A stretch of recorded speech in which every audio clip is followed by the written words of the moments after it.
In February of this year, Gavin and Lesley Grimes from County Wicklow travelled to Ukraine ahead of the birth of their daughter, days before the Russian invasion began. As the first missiles were launched by Russia, the couple anxiously tried to make plans to get their newborn baby girl, baby Tilly, who was born by a surrogate, home. She spent the first week of her life in a bomb shelter before being reunited with her parents. Earlier today, I sat down with Gavin and Lesley to hear their harrowing story of escape from Ukraine. So bring me to the night before the invasion. You're in a hotel, you're in Kyiv, it's almost the due date, you're so close, super excited, and everything was very normal that evening in the hotel. Yeah, completely. I mean, completely normal. There was a wedding taking place. There was wrestlers, international wrestlers, having dinner in the same restaurant that we were having our food in. The day before that, we'd spent an amazing day with our surrogate mum and in the park with her little boy, and we were talking to her, what's her view and her husband's view, and no way was invasion going to happen, like absolutely no way. And we, through that park, it was just full of kids, mums and dads, going about, their everyday life in normal. The Wednesday before was the initial date that was in the media that the invasion was going to happen. That came and went so we were pretty confident that it was going to be, fine for our whole duration. But you went to bed that night. This was the 23rd of February, and everything changed. Tell me about the moment that you woke up, Les. So we both woke up together. We had no idea why we both jumped and woke up together. And then there was another bang, and we thought because it was so busy last night, we thought there was parties outside the hotel. There was fireworks. There was a lot of there was groups of men kind of in defiance singing national songs every night we were there. We thought there was those guys, right? Yeah, but then we heard the third bang, and we instantly knew what it was. It was the sound was such a dull boom, and you can still hear that sound in your head right now. And we went straight over to the window, had a look just to see what we could see, and the balcony of our hotel room, and then the scariest thing that you've ever seen, a missile went straight over our heads. And the sound again was like a fighter jet or something. It was just scary. And we had a plan in place, and our plan was to drive to the west of the country, Lviv, picking up our surrogate mum and her family, her mum, her little boy and her husband on the way.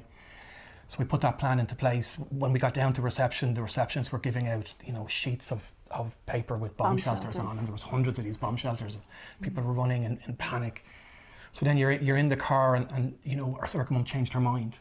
She wanted to stay with her family. She felt that it was going to be just... It was her due date. She wanted to stay with her family. She wanted to stay, and she said she was going to be safe, and she thought that the missiles wouldn't last. And of course we respected that. It's completely her decision. But we have a little boy at home, so we had to get Les to safety. So the plan was to get Les to Lviv, and I'd come back for the birth. Yeah.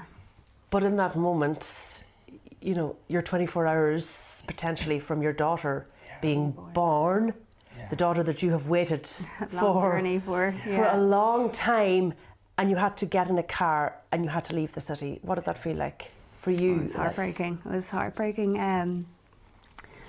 But we knew she hadn't been born yet. We knew we had time on our side. We had time to get me to safety for Tig, and time to go back and get her. Yeah, and the plan was to get Les to Lviv, and then I would come straight back. But then you start on that journey, and you're driving to the city, and you see these families running out of their buildings, families kneeling on the ground praying. Scenes that will stay with us forever. Blind panic and fear of what's happening, where will the next missile hit? And halfway on that journey, we get reports that Lviv is under attack as well.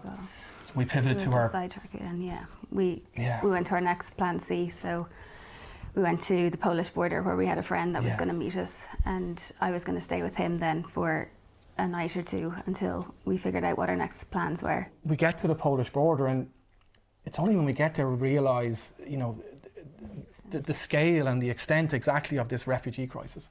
Literally tens of thousands of families making their way to the border. And that journey to the border, I mean, the car, your chauffeur, your taxi driver could only bring you so far in the car. So tell me what happened after that. So we got really close. We'd been in the car 20 hours, and then we were sitting in the car. We weren't moving. We hadn't moved in an hour and a half. So we said, we'll get out, we'll walk. We heard reports that it would be 2 hours walking, and we were like, okay, we can do that. Like, and it was 16 hours. Yeah, so once we kept going and going, the queues just got bigger, and we just longer and longer, and 16 hours through the night. And you're there with your suitcases, our empty baby car seat for our little baby that we didn't have with us at the time. A lot of the women there, Gav, couldn't figure out why you were getting through the border. Yeah, and that's right. You know, there was, once they saw me getting through, there was lots of different stops on the border, and I got through the first two, and they were trying to figure out why. They thought I was Ukrainian, they thought I was being cowardly and leaving the country. They began hitting Gav with his suitcases. They didn't want him to go through. It just wasn't fair for them. He was being pushed back. Security guards were pushing him back. He had to make himself heard, make himself known that he wasn't Ukrainian, that he was like trying to escape back to his family, trying to get back to his family. You get to Poland, you get to safety, you get to your hotel, you decide to go for a nap, and the phone call comes in from the surrogate mum. Tilly's on her way. Yeah, our wonderful surrogate mum messages to say she's on the way to hospital, labour has started, and your little baby girl will be here soon. And she texts us the whole way through. I think it was about 3 or 4 hours she was texting us, and then she said, okay, baby's coming. And we didn't hear anything. And we were this was sort of mum herself texting us. And we were like, okay. And then 45 minutes, an hour later, she's like, your baby has arrived. She gave us the weight, everything. And then probably about another 45 minutes, an hour, and we got 3 pictures of Tilly, all swaddled up in her little white milk drunk. Yeah, in her little white gown she was kind of wearing, and just milk drunk, just happy, gorgeous, safe, happy, healthy. Here. Yeah, and our surrogate mum doing great as well. Yeah.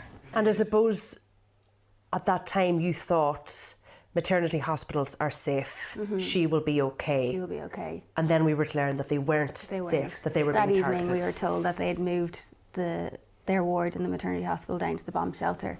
So Tilly was now in the bomb shelter of a maternity hospital, and that's where she spent the next week of her life. So you got a nanny, an experienced nanny, to go to the hospital, and it was quite difficult to get the hospital to release Tilly. They were worried about her safety. Yeah, we had all our documents, everything in place.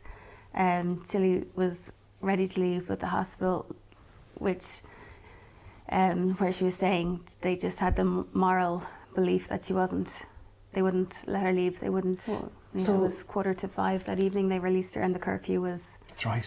Curfew going was to 5. start at 5. So you were down to the wire. We were. Literally. They got her in the car at 4:45. You know, if it was any longer, we would have missed our window and everything we put in place would have, not worked. So at this point, you're obviously waiting for Tilly to come across the border. How long was that journey, and how did you feel at that point? Because you knew at that stage she was just in a car with a nanny, being driven at high speed out of the country. Exactly. We were in Poland. We were making our way from Poland to Moldova at the time to be there waiting for Tilly when she arrived. Tell me about that moment when you see the car pulling up and you know that Tilly's in it.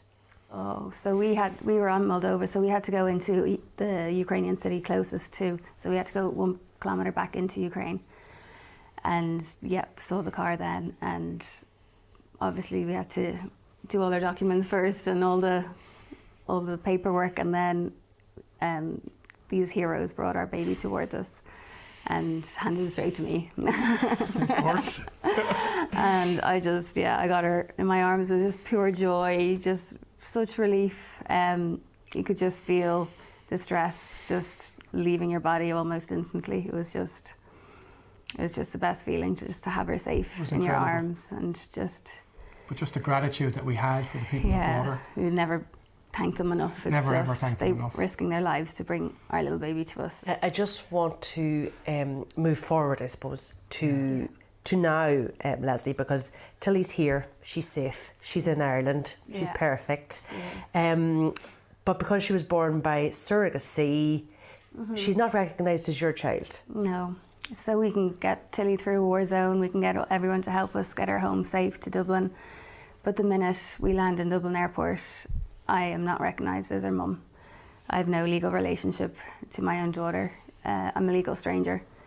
I can't, the public health nurse was here just after Tilly got home. I couldn't consent to her heel prick test. On Monday she'll be 2 months. I can't take her for her vaccines. I can't apply for a passport. I can't take her abroad. When she's 2, I can apply for guardianship with Gav's permission. But I'm not her guardian, I'm her mum. I'm 100% her mum.